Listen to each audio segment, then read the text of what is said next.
pensar y analizar las noticias de Colombia y el mundo. La hora de la verdad en la red de Radio Red RCN con Fernando Londoño Hoyos.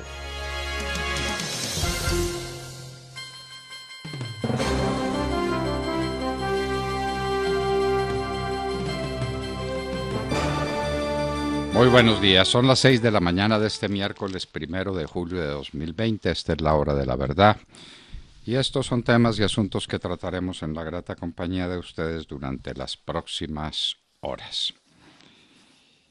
Les confirmamos que Dios mediante, mañana jueves en la tarde a las 6 de la tarde, por Facebook y por YouTube, podrán ver la conversación que sostendremos con el presidente Álvaro Uribe Vélez.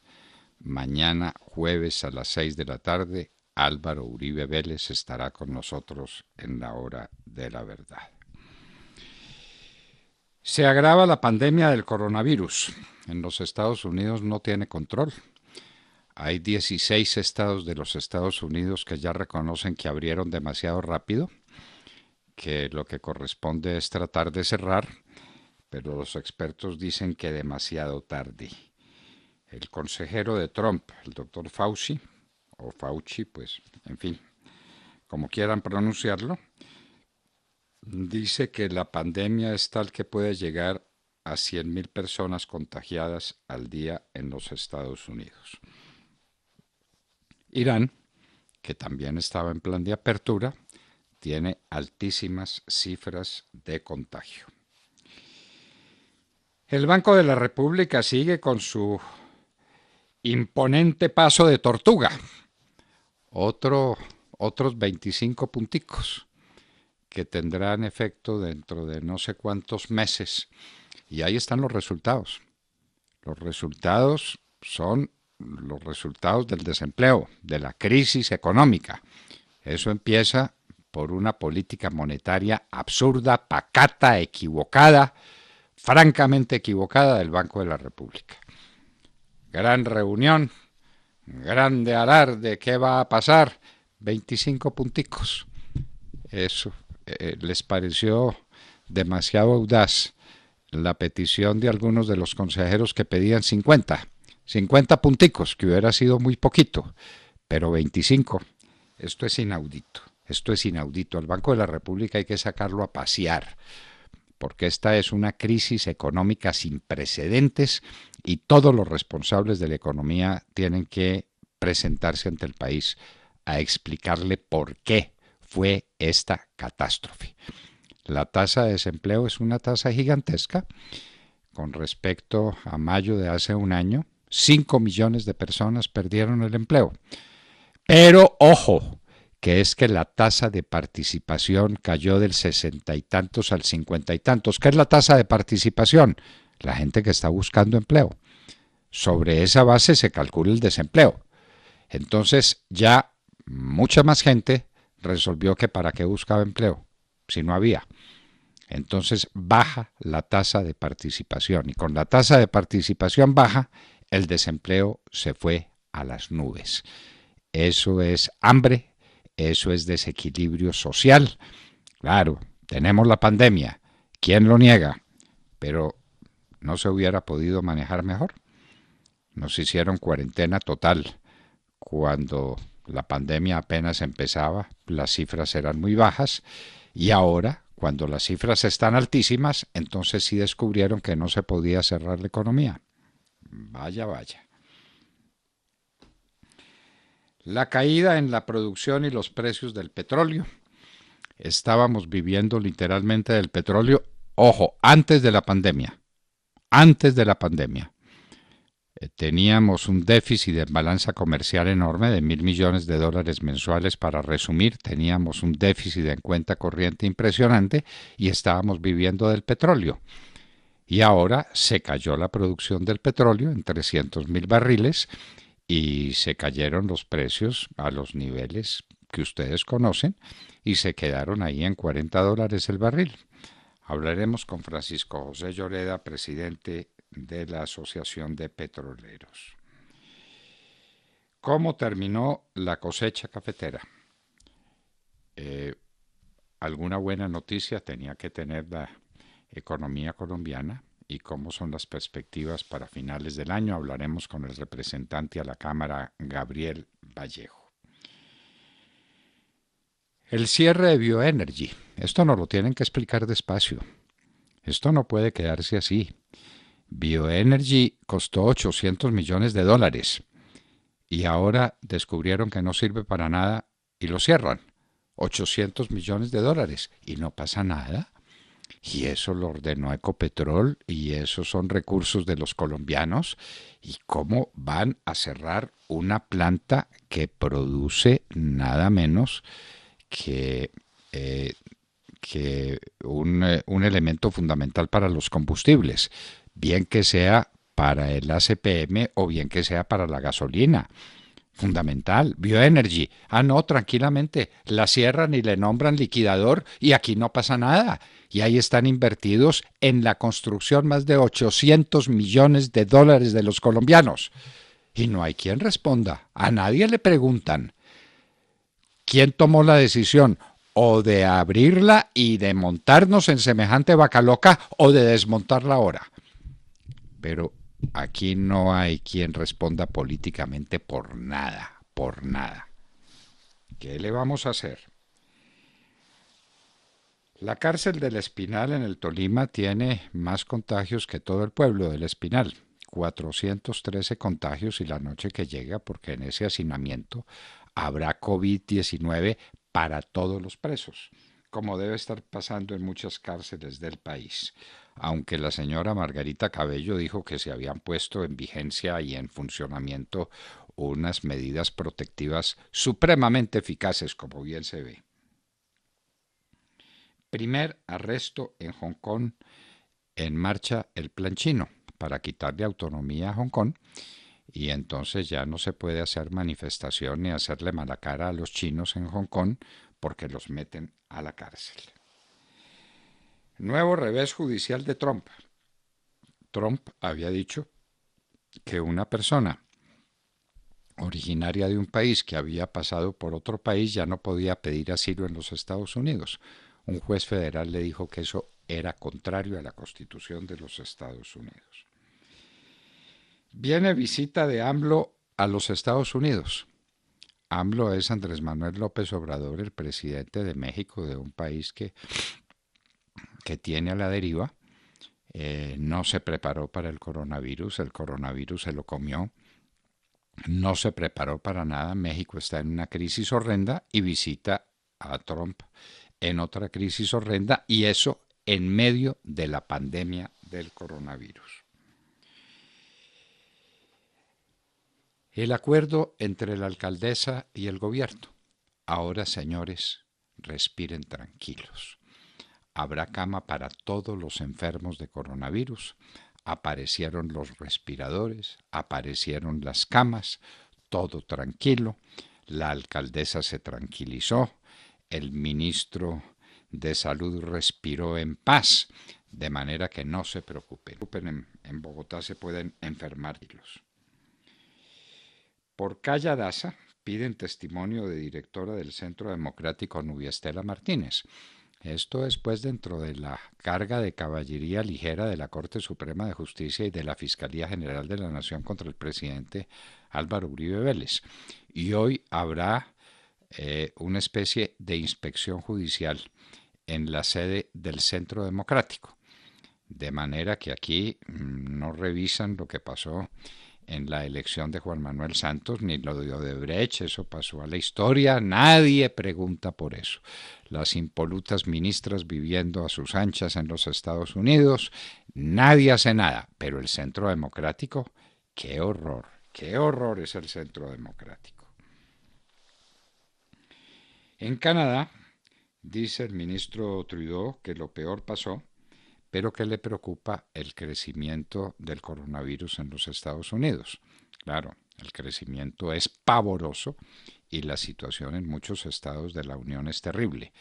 Más en el sur que en el norte, habrá que decirle al señor Trudeau para relativa tranquilidad del Canadá. El rey Philippe de Bélgica le pide perdón al Congo belga por 75 años de humillación y sufrimientos. De manera pues que perdón por la colonización de Bélgica en lo que se llama ahora el Congo y que antes era el Congo belga.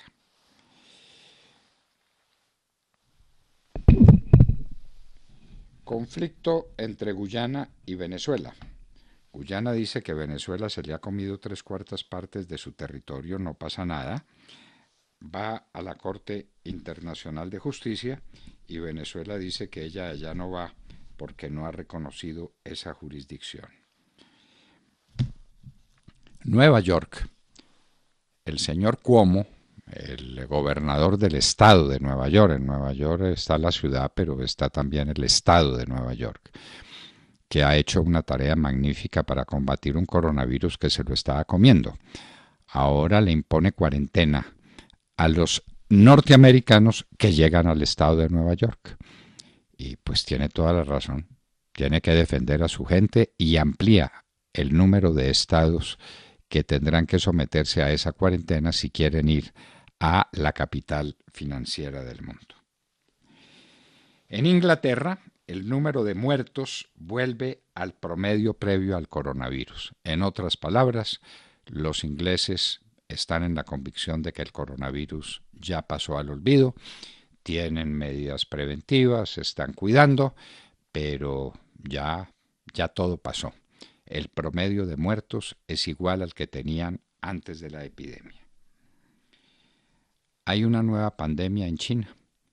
Hágame el favor. La Organización Mundial de la Salud dice que va a intervenir.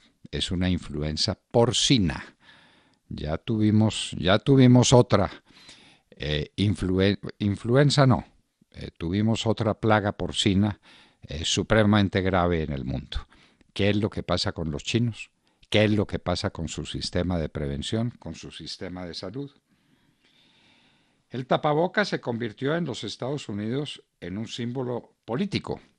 Los republicanos resolvieron que tenían que respaldar a Trump, que no usaba tapabocas. Ahora le exigieron a Bolsonaro en el Brasil judicialmente que use el tapabocas.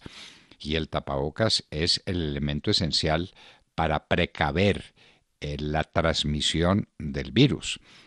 Pues muchos republicanos ya están usando tapabocas, inclusive el gobernador de Arizona, que era uno de los más agresivos, tuvo que convencerse de la necesidad del tapabocas después de cuántos muertos y después de cuántos contagios.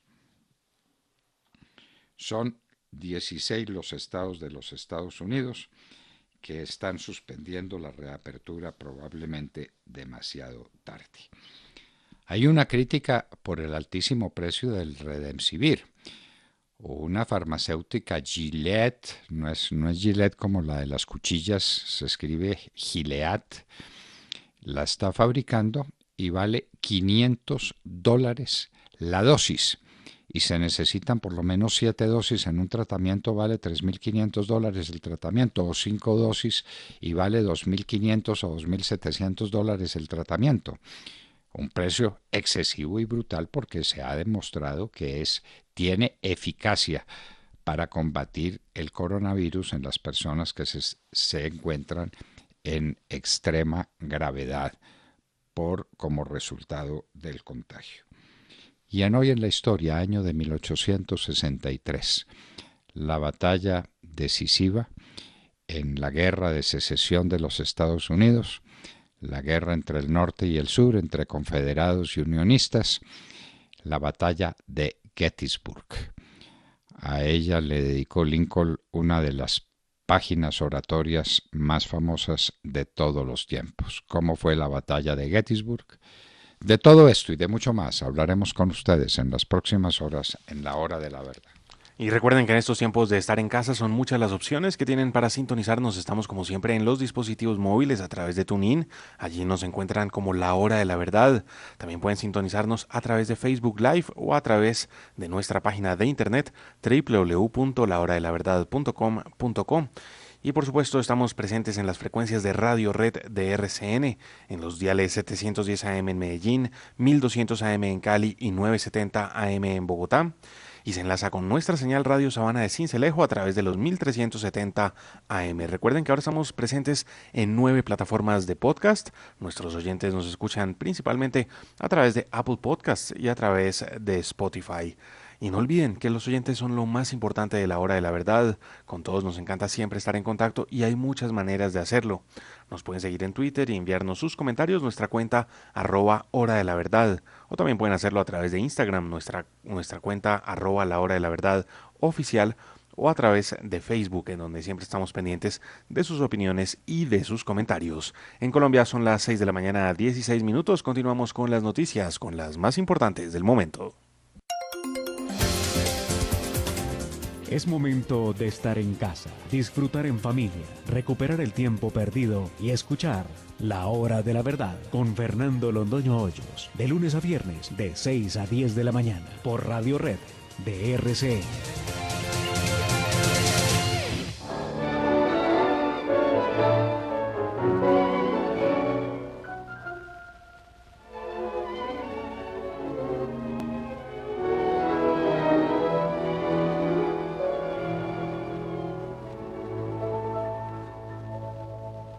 Cuando florezcan los rosales y todo el prado esté de verde, cuando el invierno que me envuelve se haga dulce primavera, renacerá la paz del alma y más romántica y serena se posará la luna llena sobre tu balcón, capullito de seda, la que mi vida espera. En mi canto se queda la esperanza de tu amor, capullito de seda, ensoñación del alma, le has robado la calma a mi pobre corazón. Cuando te acerques a mi vida. Él es el gran tenor de las Américas, Pedro Vargas, y su canción, la de Lamberto Lambertucci, Capullito. Con esta hermosa canción y esta voz privilegiada saludemos la mañana. Sergio Gel. Doctor Londoño, muy buenos días para usted, para todos nuestros oyentes. El desempleo en Colombia sigue en aumento, en gran parte, por supuesto, por cuenta del confinamiento, que ya está reflejando sus resultados en materia de empleo en medio de esta pandemia por la que estamos atravesando. Y es que, según reveló el DANE ayer, las cifras de mayo dan cuenta ahora de una tasa de desempleo del 21,4%, lo cual significa que en un año el desempleo creció en 10,9%. En las ciudades el desempleo es rampante y es que, según el DANE, en mayo la tasa de desempleo en total de las 13 ciudades y áreas metropolitanas principales del país fue de 24,5%. Y las ciudades a las que peor les va son Neiva, que tiene una tasa de desempleo del 32,8%, le sigue Ibagué con una tasa de desempleo del 31,7%, y en tercer lugar se ubica Armenia, con una tasa de desempleo del 30,4%. Las ciudades que salen mejor paradas en materia de desempleo son Barranquilla, que tiene una tasa de desempleo del 14%, le sigue Cartagena, muy curioso porque pues Cartagena depende muchísimo, por supuesto, de las actividades turísticas, pero a pesar de ello sale como la segunda ciudad mejor parada, tiene una tasa de desempleo del 16,1%, y en tercer lugar, una ciudad de frontera, la ciudad de Pasto, en donde la tasa de desempleo alcanza el 18,5%, pero pues es la tercera menos grave en lo que tiene que ver con desempleo en el país. Y bajo este escenario, el que saca la cara, por supuesto, es el sector agrícola, que es en el que menos empleos se han perdido. También los sectores de comercio y reparación de vehículos pues no han perdido tantos empleos. Tampoco el sector de administración pública, defensa, educación y el sector de atención a la salud. Eh, Esos son los sectores, pues digamos que más se sostienen. Sin embargo, las actividades que más cayeron en materia de empleo en el mes de mayo fueron las actividades inmobiliarias, las actividades artísticas, de entretenimiento, recreación y las actividades de las industrias manufactureras. Son pues estos a grandes rasgos los resultados que entrega el DANE y que dan cuenta de la situación de desempleo, cómo estamos en materia de desempleo. Hay que recordar que en este momento la población ocupada es de 17.262.000 personas aproximadamente y la población desocupada e inactiva pues supera los 22 millones de personas. Así que eso, para ponerlo ya en términos de cuánta gente está ocupada y cuánta gente está desocupada o inactiva en nuestro país, esas son las cifras. Ocupada 17.262.000 personas. Cifras que entrega el DANE y que, bueno, algunos dicen que no, que fue un poco mejor que las proyecciones que había en materia de desempleo para el mes de mayo. Lo cierto es que pues la catástrofe hasta ahora comienza y vemos cómo se sigue sumando personas a las cifras de desempleo mes a mes, cuando vemos cómo la economía colombiana se sigue contrayendo, por supuesto por cuenta de las medidas de confinamiento por cuenta de este coronavirus. El desempleo en las grandes ciudades o en las ciudades importantes es calamitoso, 25%, con algunas ciudades como Neiva, por ejemplo, lo que quiere decir que no hay una correlación directa entre desempleo y COVID, porque Barranquilla y Cartagena están en las mejor libradas y es donde más duramente ha golpeado el COVID-19. Entonces, Sí, bueno, sí, así es. difícil entender, pero Y del tema de Cartagena, le insisto, me llama mucho la atención porque Cartagena tradicionalmente pues ha dependido mucho de las actividades turísticas pues totalmente, y sale bien parada en esto. y No se sale bien, explica uno. y sale bien parada.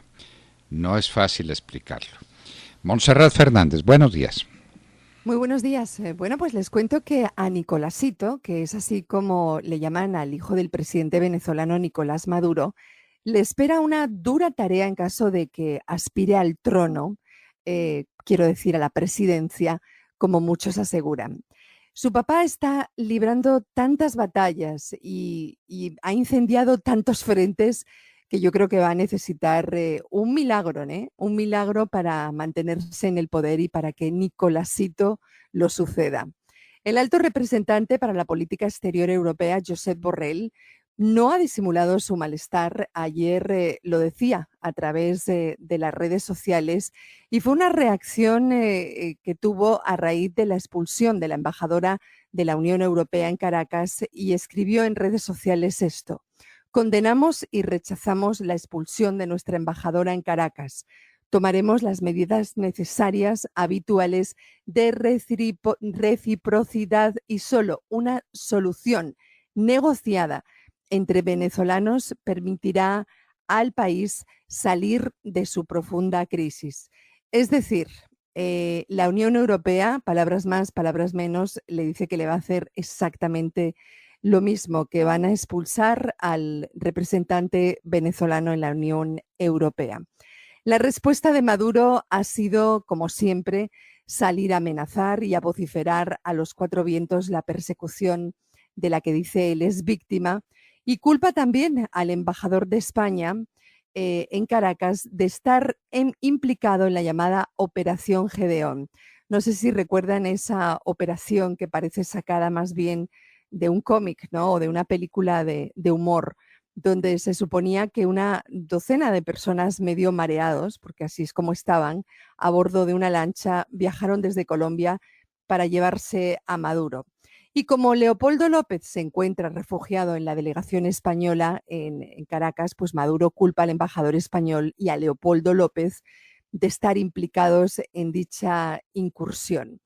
En otras palabras, patadas de ahogado, creo yo, ante una situación que cada vez parece más complicada para el régimen bolivariano. ¿Qué creen ustedes que pasará? ¿A Nicolásito se le cumplirá el sueño de suceder a su padre o más bien acabará refugiado en Cuba o incluso en Corea del Norte, ¿no creen? Junto a Kim Jong-un, puede ser, ¿no? En todo caso no será por falta de dinero, porque se robaron todo el país, se robaron el país más rico de América Latina. El Nicolás, los Nicolásitos y el cartel de los soles y todos los bandidos que medran alrededor de Maduro cometieron el mayor robo que registre la historia, el mayor de todos, sin duda ninguna. De Mar Córdoba. Doctor Fernando, compañeros de la mesa, oyentes de la hora de la verdad, muy buenos días. En momentos en los que la economía pasa por su peor momento en Colombia por cuenta del COVID-19, que no da tregua a nivel de contagios y de muertes, se conoce el decreto 901 del 2020, que crea una nueva consejería para la vicepresidencia de la República, lo que aumenta el número de consejerías en el gobierno del presidente Iván Duque, que ya suman con esta 14, de las cuales 3 están al control de la vicepresidente Marta Lucía Ramírez. Estas son la Consejería para la Equidad de la Mujer, la Consejería para la Participación de las Personas con Discapacidad y la nueva Consejería de la Vicepresidencia creada mediante el decreto 901. Esta nueva consejería que manejará el ex viceministro de Transporte, Juan Camilo Hostos, tendrá 11 funciones. Entre ellas está apoyar a la vicepresidenta en asuntos de competitividad, crecimiento económico, en la supervisión de la implementación de las recomendaciones de la Misión Internacional de Sabios, estar atento a los asuntos legislativos y servir como apoyo en el diseño de estrategias de comunicación, entre otras funciones. En un principio, esa consejería sería la que vigilara el asunto de transporte en Colombia, lo que tiene que ver con el Ministerio de Transporte, lo que causó un enorme malestar, según nos han comentado, con la ministra de Transporte, que no lo soportó. Pues recordemos que quien llega a esa consejería fue su viceministro, con quien dicen no salió bien del cargo. Entonces parece que todo logró suceder, acomodarse. El caso fue que el presidente echó para atrás esa función que le habían puesto a este nuevo consejero.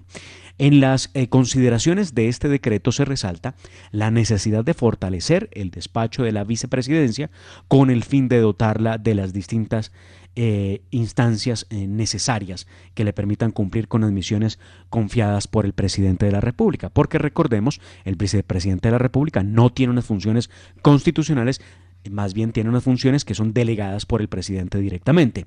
Para la creación de esta consejería, dicen, desde Presidencia, se eliminaron 2 empleos de asesores del despacho de la vicepresidente Marta Lucía y por lo mismo, ellos argumentan, no habrá mayores costos o no habrá nuevos costos. Pero seguimos con la pregunta. En momentos de esta emergencia, ¿alguien entendería que se creen nuevos cargos en el alto gobierno? Además, cargos que no están diseñados para atender la crisis por el COVID-19, que es el tema sobre el que se debe trabajar en el Ejecutivo ante el alarmante crecimiento de casos de contagios y de muertes.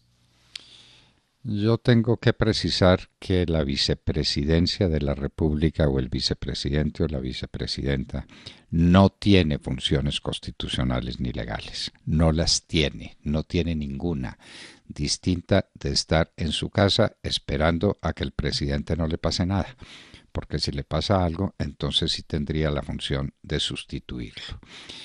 Eso sí, está previsto en la Constitución que el presidente le puede dar funciones específicas. Entonces los presidentes le dan a los vicepresidentes unas funciones para que se entretengan. Y esas funciones necesariamente chocan con las funciones de ministros. Es que entre consejeros y la pléyade, hágame el favor, de consejeros que tiene el presidente de la República, acabaron con los ministerios. Yo no sé qué hacen los ministros. Pues, ¿y cuándo se reúnen con el presidente si el presidente tiene un consejero para cada cosa, para cada tema? Entonces el ministro no es ministro. Entonces la Constitución ha quedado derogada y entonces nos seguimos llenando de burocracia absolutamente inútil, superflua. En cualquier momento. Pero si algo necesita el país es austeridad fiscal. Vamos para endeudamiento. Hoy nos dicen que no nos escapamos de un 65% sobre el PIB de endeudamiento. Y dele con las consejerías. ¡Qué maravilla, por Dios! ¡Qué terapia para el endeudamiento! Tata Castro. Muy buenos días a todos. Comienza el mes de julio y con él un nuevo récord del futbolista argentino Lionel Messi. Ayer anotó su gol número 700 de su carrera en el partido que su equipo, el Barcelona, empató 2-2 en su casa frente al Atlético de Madrid. Ya son 630 goles con su club y 70 con la selección argentina. El delantero argentino venía tratando de lograr la hazaña en los últimos 3 partidos donde se fue en blanco, frente al Sevilla, el Athletic Club y el Celta. Y ayer le puso fin a esa sequía y lo hizo de penalti, cobrando como patean los cracks. No hubo ganador ayer en el Camp Nou entre el Barcelona y el Atlético, pero el crack argentino sí celebró su hazaña, lograda con 33 años de edad, que además lo convirtió en el primer argentino en llegar a esa cifra. Además es actualmente el máximo goleador histórico de la Liga Española con 440 goles, 127 más de quien lo sigue, Cristiano Ronaldo. Esta temporada también está de goleador del torneo español con 21 tantos, 4 más que Karim Benzema, que tiene 17. Es una máquina de hacer goles el señor Messi, doctor Londoño, el único que podrá lograr que su equipo se quede con el título de la Liga este año. Algo que se le está complicando porque está a un punto del líder Real Madrid y el conjunto merengue juega mañana de local frente al Getafe, que ganar quedará a 4 puntos, faltando 5 jornadas para concluir el torneo. Tendrán el título casi en el bolsillo. Más adelante en nuestra sección deportiva ampliaremos esta y otras noticias. Bueno, de manera pues que Messi es el super Messi con 700 goles.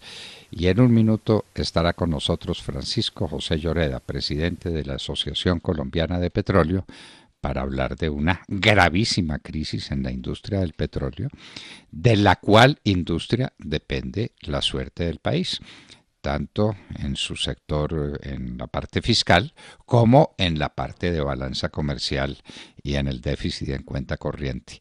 Y esto desde antes de la pandemia. Esto no es efecto de la pandemia. En un minuto estará con nosotros Francisco José Lloreda. Son las 6 de la mañana, 32 minutos. Sigan con nosotros. Esta es la hora de la verdad. En estos momentos de cuarentena en casa, la hora de la verdad.